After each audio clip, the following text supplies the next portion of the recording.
Hey guys, Falcon Pro Chad Warren here. Today we're on a little lake in Oklahoma. It's February. The water's pretty cold. Fishing's a little bit tough. We're going to break down how I like to catch them on a jerkbait and some of the tips and techniques that I use to put a few fish in the boat.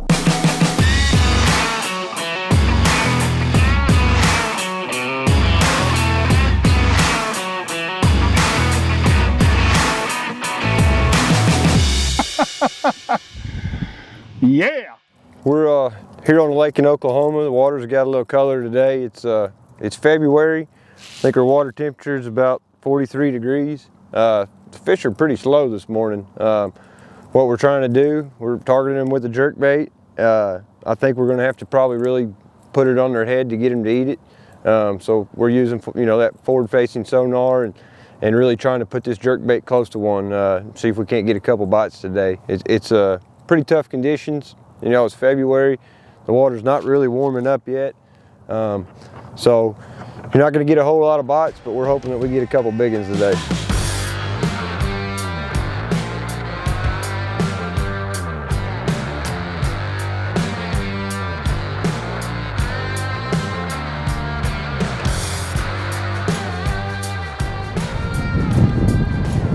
Come on, baby. He's coming.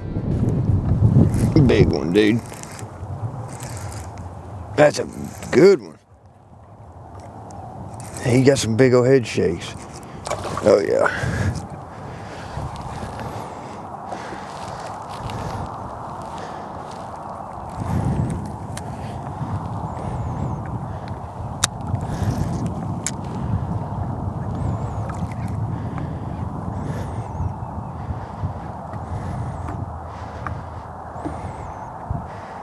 Come on, baby. It's a big fish.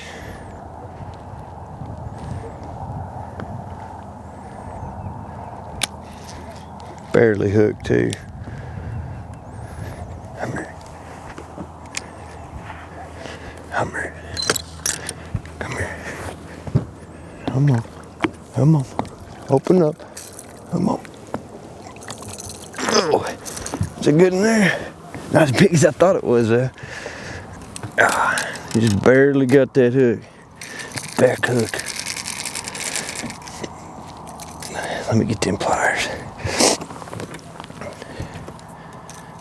Man, we've been fishing all morning, hadn't had a bite yet. We're starting to see some fish on the Hector, the livescope, forward sonar. I've had a couple of them swipe at a jerkbait. They're finally starting to get up a little bit where I can see them. They've been laying on the bottom. You can see, yeah, they ain't got no mud on him, but they're just laying flat on the bottom right now. It's a nice day in February and they're starting to move up just a little bit. We can start to see a few of them starting to warm up. Hopefully this is a sign of good things. About to maybe lay the wood to them. We're sitting out here off this creek channel. Creek channel runs around this point, comes back up in here. This is like the last deep water on this creek.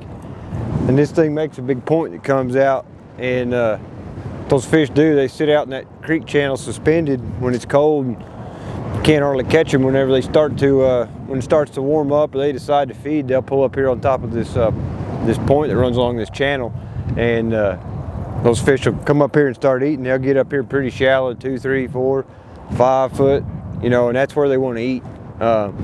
So we're noticing more and more fish are moving up on this point as the sun comes up and the water starts to warm up. We're just trying to pick a few of them off that'll bite this jerkbait. But this is where they feed, and then when they're done, they slide back off there. It gets cold, they slide back off in that deep water in that channel, and it's just a good place for them to ambush bait. And there's a bunch of stumps out here. They just sit up here next to this wood, wait for something to swim by when they're out here feeding.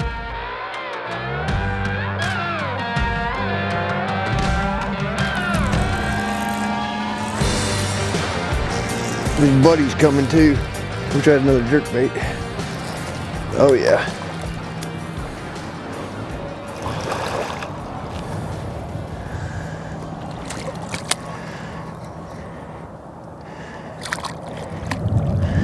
I'll swing him up here. Come on.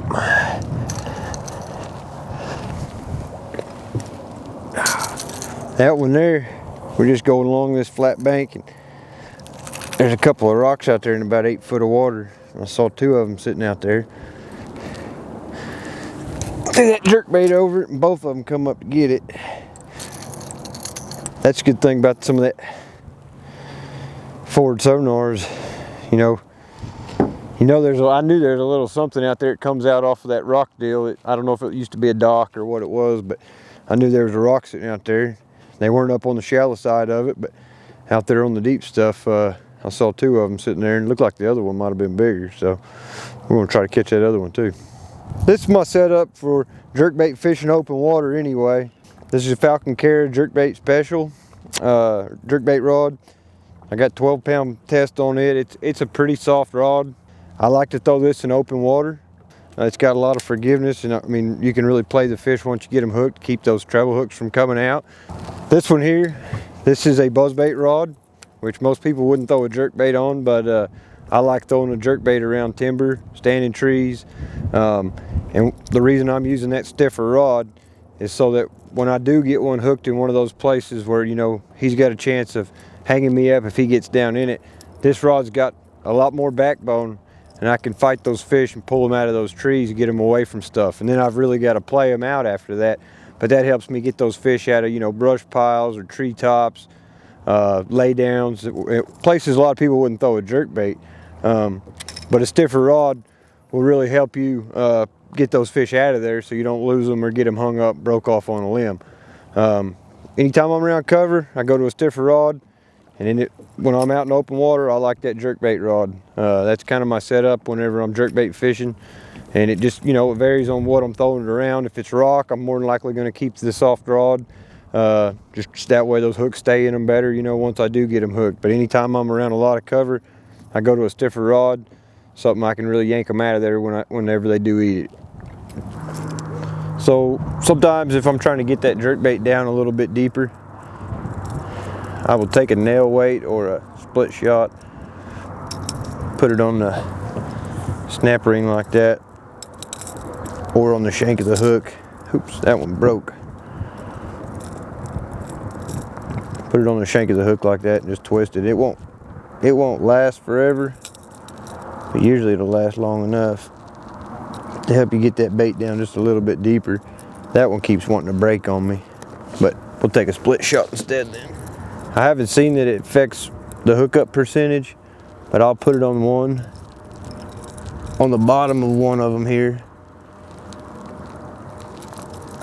and squeeze that lead weight on there real tight.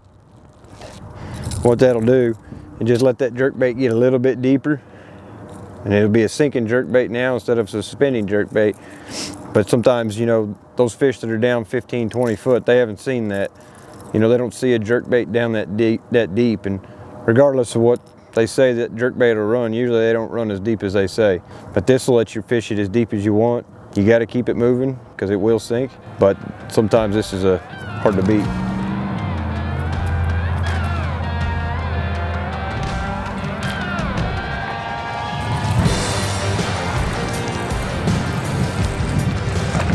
So that will come up so slow on that thing.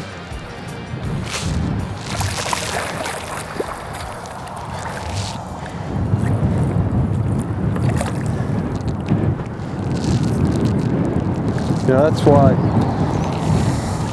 back in the day we'd pause them jerkbaits, feel how cold that fish is. He is frigid. He's sitting down there on the bottom, and back in the day we'd let them jerkbaits sit for 20 or 30 seconds. Well, he come up on it so slow, it didn't even look like he was moving. He was coming so slow, and he got up there right next to it and kind of stopped, and I gave it one more twitch and it got him fired up. He took off like he was swimming 100 miles an hour to eat it.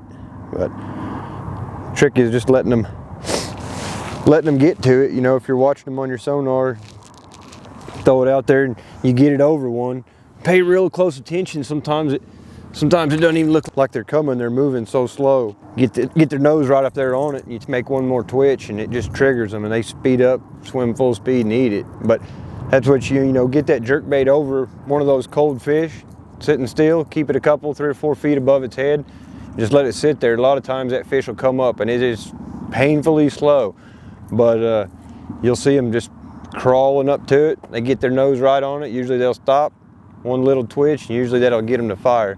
When they do, they come full speed. So we're fishing this timber using forward-facing sonar, you know, garmin livescope, but it's not the only way you can catch them. You know, a lot of lakes, you got timber that still sticks out of the water. You know, and the ways you can do it, you know, you fish points, channel swings, try to find, you know, timber in places that fish would be in the winter, or close to places they would feel comfortable in the winter. Like here, you see you got stumps that come out off of this point, the channel swings around this edge, and there's timber stacked along that channel. Places like that, you know, you can still go out and jerkbait and A-rig timber like that. And you know, also if you've got a ton of timber on a lake, the big trick is look for the cedars. For some reason, the cedar trees hold a whole lot more fish than, you know, like oaks or, you know, blackjacks or whatever hardwoods there is. But the cedars, the wood close to points, the wood close to channel swings, you know, all those places are high percentage areas. So it's not impossible to do this without the live scope, but it does help. Okay, so one key to this jerkbaiting the timber is you've got to be able to keep the bait above the fish. So say this fish is sitting on this tree. If I throw that jerkbait right here, it's going to come over him and he's never going to see it here. If I throw it way out there 100 foot and it gets under him, then that's going to be a problem too. He's not going to want to bite it. So there's a real trick to try to cast that jerkbait. Say I want to get it down 6-7 foot, then I probably want to throw it about 25 foot past this tree. And that's going to bring it down. It's going to come right over the fish's head, which is what you really want. So a big trick to it is making sure you get your jerkbait, throw it far enough to get it down to the depth that that fish is at. Now if he's down 10 foot, 12 foot, and I can't get it to him, that's when I'll start adding the weight to the jerkbait. And I'll just throw it over there and work it over them. When you get it above them, if they haven't reacted, I'll try to pause it and try to get them to notice it. If you notice they're not reacting to your bait, you may be too high over the fish. You may have to get it down closer to them. And that's where sometimes that weight will come into play. But the key to it is try to keep that jerkbait, you know, 2 to 4 foot over their heads. Water clarity affects that a lot. You know, the cleaner the water is, the farther up that fish will come to get it. You know, if it's muddy, people, you know, used to not throw a jerkbait in muddy water, but nowadays we can throw that jerkbait. You see where that fish is at exactly. You can get it within a foot of him. You know, they have the lateral lines. They can feel that bait. Whether they can see it or not, they can feel it. But whenever they can see it longer distances, you don't have to get it as close to them. You know, you keep it quite a ways over their head. Oh man, look at him shake that head. Golly. God. Damn it. Come on. Whew. Dang, that's a big one. When you're jerkbaiting, standing timber, man, what a fish. 6 or 7 pounder probably. All right. Guys, thanks for watching the Falcon Technique series. This was jerkbait fishing with Chad Warren. Thank you.